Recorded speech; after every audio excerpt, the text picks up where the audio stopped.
Maria Güell.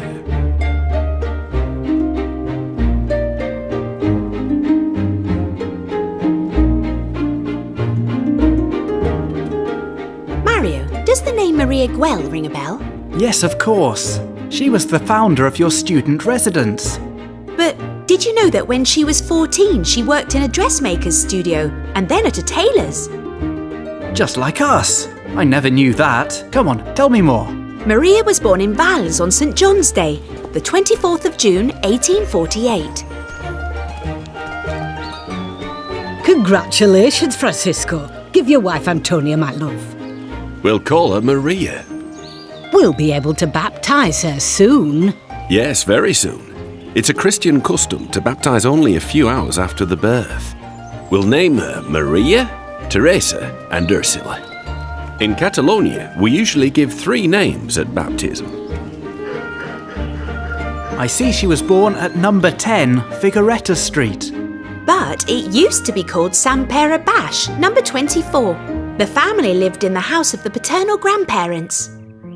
Her father was a tenant farmer at the Doldeops country estate, near Vais. Daddy, we're so lucky to be here. Maria, remember we moved here because there is a cholera epidemic where we were in Vais. I know, Mummy.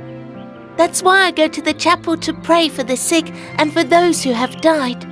When the epidemic is over, you'll go back to your classes at the San Roque School run by the Sisters of Charity. Are they the ones who look after the hospital? Yes, that's why they're in the same building. So being a dressmaker was a thing of the past for Maria. Not at all. Look at some of the things she made when she had already become a nun. A chasuble, a tunic, A virgin made just out of paper. wax fruit, artificial flowers, some made with fish scales. Look, a chair and table made out of quills from feathers. Maria, what on earth made you decide to walk to Reus alone? I wanted to join the novitiate of the Sisters of Charity. But you're only 14. That's why I came to get you.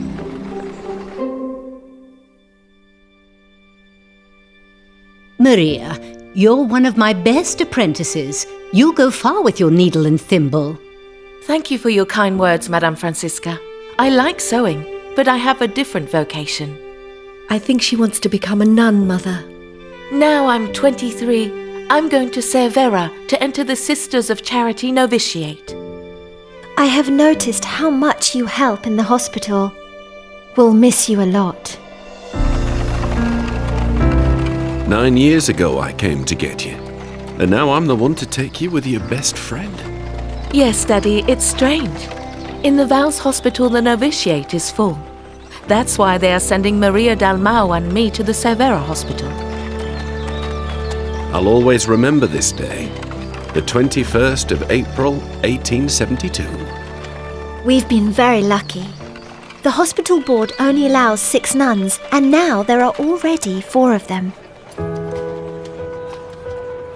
We entered nearly 5 months ago, and today we are beginning the novitiate. Maria, from now on I'll have to get used to calling you Josepha, as they have changed your name. I see our habits suit us both. Of course, as a dressmaker, you focus on the clothes. It's more important to remember today is the 14th of September, and within a year we'll make our temporary vows. Yes, indeed. They professed their vows on November the 14th. Maria, where does your compassionate way with the sick come from? You look after them gently and affectionately. Well, I'd say it comes from my family. What do you mean? My grandmother Rita, my father's mother, had a stroke which left her paralyzed as well as confused, poor thing. And you looked after her? Absolutely. I used to love taking her out to enjoy the sun in her wheelchair. Now, with this war, we have soldiers from both sides. And sick from the smallpox epidemic. I've asked if I can look after the most infectious. We also have to look after the prisoners. It is now 1884. Maria is 34 and there are new developments. We are very happy they have made you Mother Superior. The hospital board wants us to be permanent. Don't forget that being a superior is more of a duty than an honour. And it was precisely for always doing her duty that she was re-elected superior several times and in charge for 38 years. The years went by, and in 1887, To what do we owe your visit? I am Father Francisco Naval, a missionary of the Immaculate Heart of Mary. We've just set up in the University of Cervera for philosophy and theology studies. I've come to greet you. You are known as the Claretians, aren't you? Yes, it's a shorter name. When I was young, I met Father Claret in a mission he gave in Valls. Really? Meeting Father Francisco was an inspiration to Maria, wasn't it? yes, it was, above all for Maria, Josefa, and Dolores, who was their teacher when novices. The three wanted to be faithful to their first vows and permanence in the hospital. In 1899, Maria decided to found something. For years, I've been thinking about starting a new institution. Mother Maria and I have drawn up the constitutions. We will be the Congregation of Missionaries of the Daughters of the Heart of Mary. Well then, here are your names as the founders. Maria Güell, Dolores Llagostera, Josefa Dalmau, Carmen Roig, and Luisa Marce. Let me see. It is dated 14th of September. It is the date it was approved by the Bishop of Solsona, Ramon Riusi Cabanas. Maria, just 27 years after our first profession. Coincidence or providence? Be in no doubt, Providence. God is with us.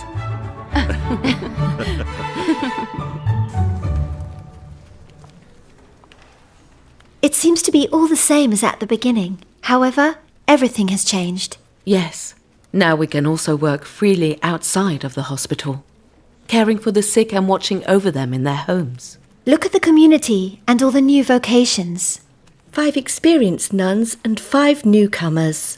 Well, this is how we've set out on a new path. Twice as many of us, and with new lifeblood. Mother, I'm not being nosy, but I'd love to hear about your family. All I know is that you were born in Wales. I was the second born of 9, 4 girls and 5 boys. 3 died prematurely. Her brother Jose died in the Carlist Wars at 22, and Antonio died from appendicitis when he was 25. Francisca, Francisco, and Pablo are all happily married.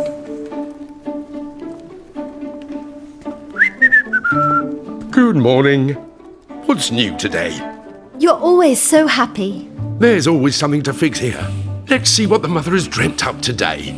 Well, I thought we could put an interior staircase that would lead from the balcony to the garden. What a good idea, so the convalescing patients can get down more easily to take the sun. Let's get on with it then. And don't forget to fix the laundry room and the drains. The hygiene of clothes is very important in this hospital. She was into everything. Look at this receipt.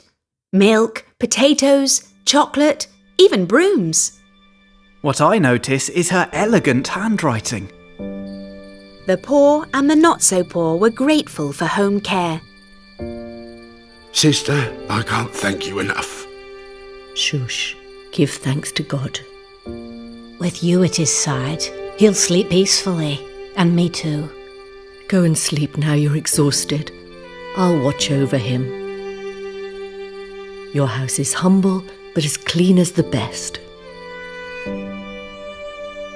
The years went by and they drew up new constitutions according to the apostolate's activities. In 1901, another Claretian, Father Miguel Ora, helped them with the new constitutions. They're provisionally called Sisters of Charity of the Immaculate Heart of Mary. Of course, the Claretians are missionaries of the Immaculate Heart of Mary. In 1911, Bishop Luis Amigo, a Capuchin, confirmed the new constitutions. Ah, when they started to take care of education for children and young people. From then on, they would be known as the Missionary Daughters of the Heart of Mary. You see, Maria? The years have gone by and we've opened the care homes in Balaguer and Agramunt, the novitiate in Cervera, the hospital in Tremp, and now home care and the clinic in La Pobla de Segur. Yes, it is God who makes the crops grow. Yes, but he needs our arms as well. Above all, he needs our hearts. Our hands to provide work. Our hearts to think about God and love him. We'll keep going forward and open more homes. Always with God's help.